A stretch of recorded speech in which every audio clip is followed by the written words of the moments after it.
Well, the gust front is moving through. This is the same front that, as you can see, a 47 mile per hour gust that produced a 68 mile per hour gust in Mount Vernon recently.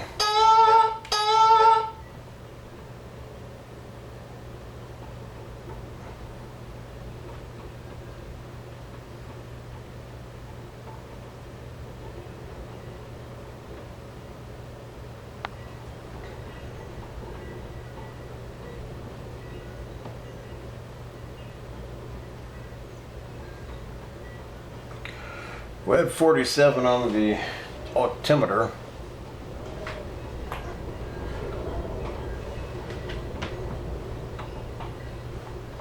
Let's see what we got on the Heathkit.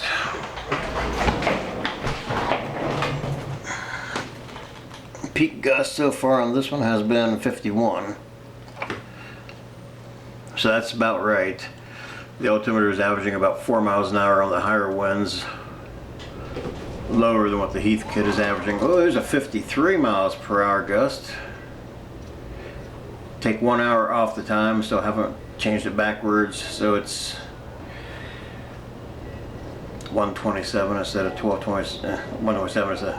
Anyway, you get the idea.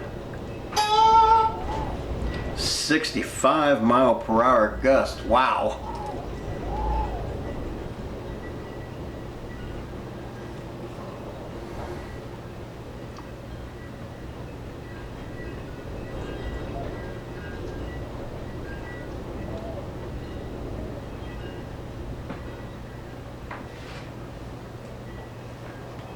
Okay, so I'm going to try and go outside and get some video of the anemometers before this gust front moves all the way through.